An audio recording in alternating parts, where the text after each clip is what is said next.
Live. Coaches bend and shine.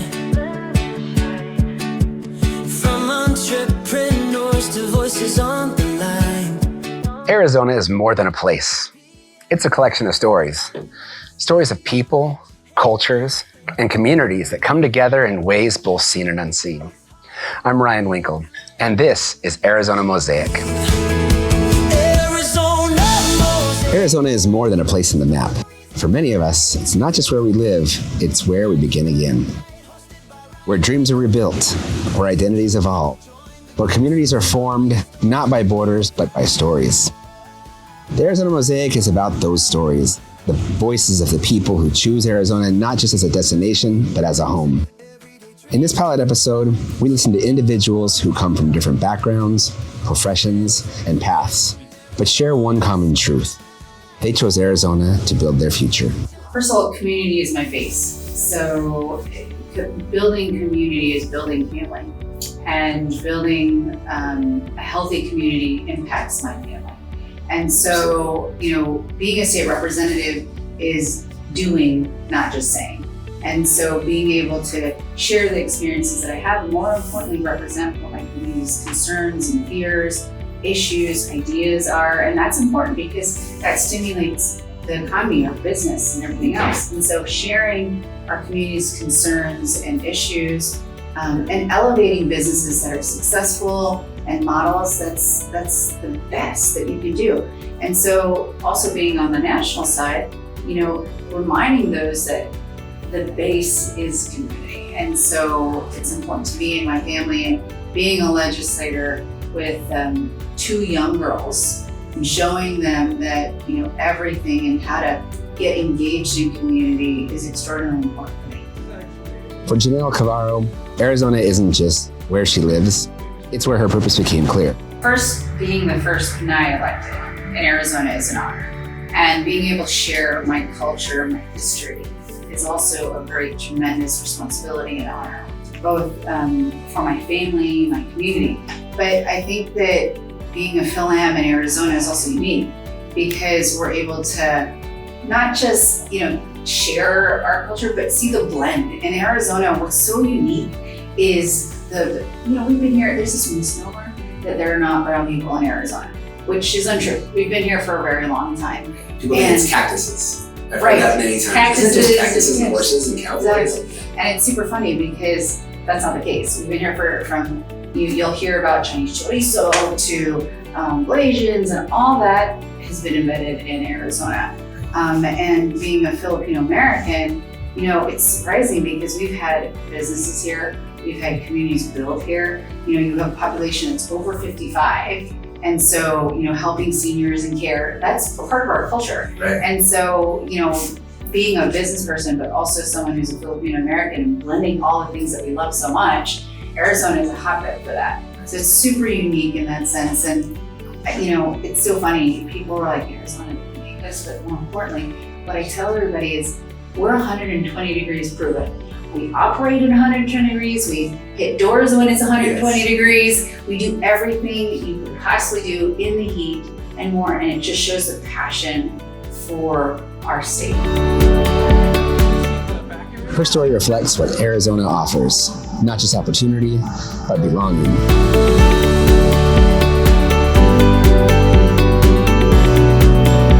For Julia Senna, Arizona became a canvas, a place where creativity meets identity. I am a content creator here in Arizona. I do a lot of content around diversity and inclusion as a plus-size Filipina, which I'm very proud to be. And so I like to use a lot of my areas of influence and the spaces that I get in to talk about equity when it comes to Filipino, when it comes to people in bigger bodies, when it comes to people just in marginalized bodies in general. So that's what I do with my platform, and I'm just happy to be here to connect more with people in my community. Her voice represents a generation building community through connection. I grew up in an environment that really, unfortunately, made me and taught me to feel less about myself because of the way I looked. I grew up the daughter of an evangelical pastor, but coming from those religious environments and having this very constructed view of what a person's supposed to be. And if we were to go outside of this box, we are not living up to the standard. And I think that just correlates so much with how our world is ran and how people and these systems of oppression try to keep us in this box. So when I was scrolling through my feed in college, seeing all these beautiful people online, I'm like, wow, these women, they're more full-figured, they're more curvier. And for me, that wasn't something I was used to seeing. I was used to seeing the models like Victoria's Secret. Exactly. If you're not a 0-0, you're nothing practically. And so seeing that, wow, there's these women online and they're getting this type of acknowledgement. That's something I was not used to. And I realized, I'm like, wow, there's a beautiful, diverse group of these women who are more full-figured. But I realized there wasn't really anyone who looked like me though. There was more curvier people, but I didn't see textured dark hair. I didn't see brown skin. And I realized that this was an opportunity to be the representation that I always wanted to see. So I started posting more fashion videos online, and I even got to work with many brands at the time, and it was such a blessing. But knowing that there was just this lack of representation for people who didn't fit that construct.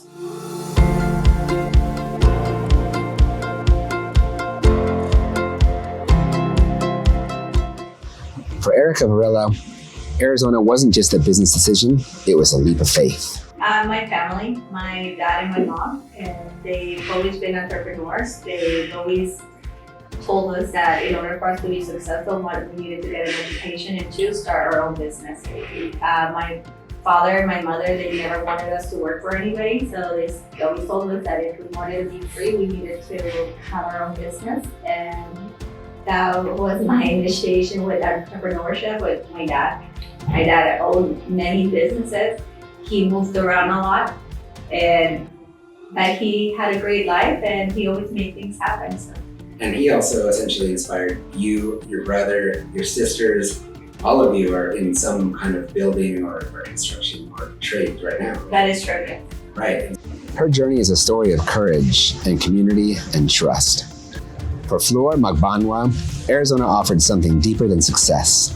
It offered peace. I'd like to involve myself in a lot of community events, and I was the president of the Council of Filipino Organizations, which is an umbrella.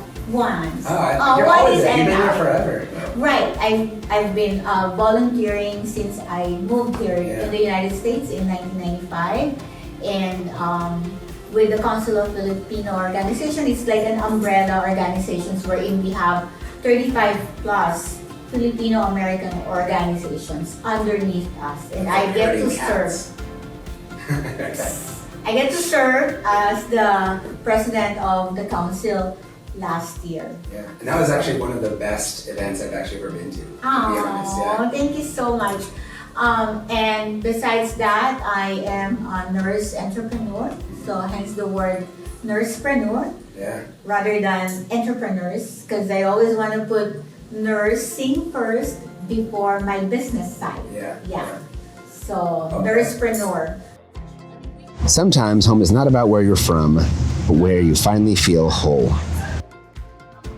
I stayed here, and one day I saw someone in the post office. She's a Filipino nurse, and guess what? She gave me an extension of her credit card after first meeting.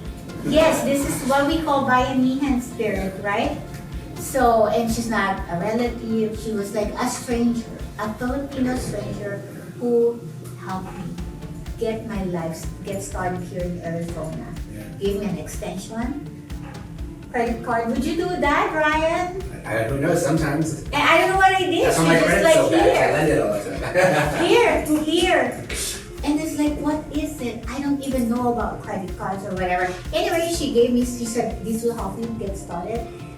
Handed me an extension of her credit card. And then told me to go to a nursing home and apply because they sponsor Filipino nurses. And I got it. And that was the start. Wow. Yeah. Like the generosity of a Filipino stranger a Bayanihan spirit in its purest form. Well, I hope this is coming out in your book.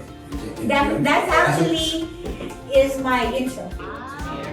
For Sandy Patino, Arizona became a place of rebuilding. I think the unique things about here is not just the people that are coming in, but also like the unique places. I mean, Sedona is amazing. There's a lot of like great getaways here where you can either just drive or like rent a car and then like, you know, find like all these like awesome places, and they're all like driving distance, you know, 2 hours, 3 hours, like Sedona, Flagstaff.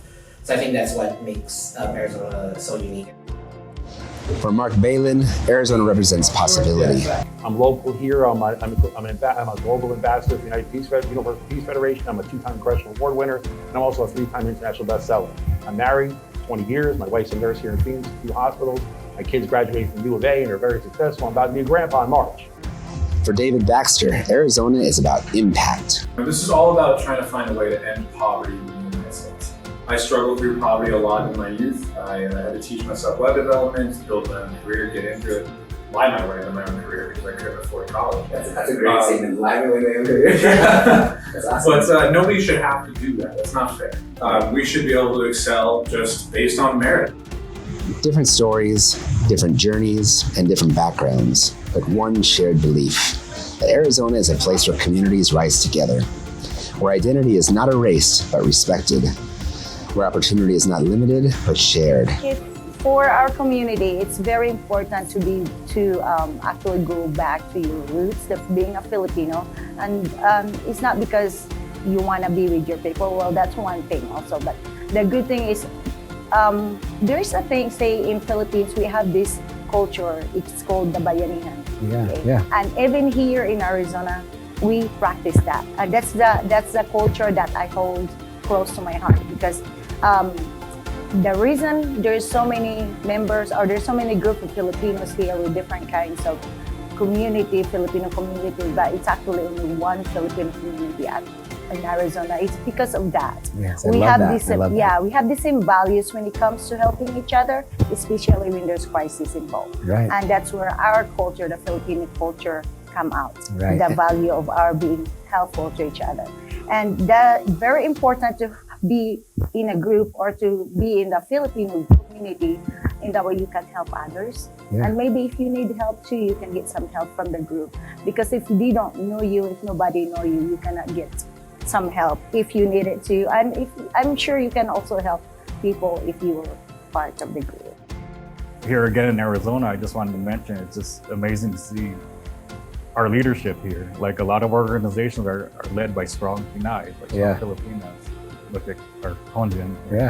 Look at Junelle Cavero. She's here today too. At the Arizona House of Representatives. So to see that here in Arizona, to finally see the representation coming along, that kind of inspires me to keep on doing what I'm doing and try to be visible. Not myself visible, but try to make the Filipino community here in Arizona visible, that hey, we're here. And the connection to the Mexican community as well. And also the connection to the Mexican community, and showing other Filipino communities that yes, we do have Filipinos here in Arizona, because there may be communities outside like, oh, I didn't know there's Filipinos there in Phoenix. 83,000. Yuma, Yuma's got a active community, Tucson's got an active.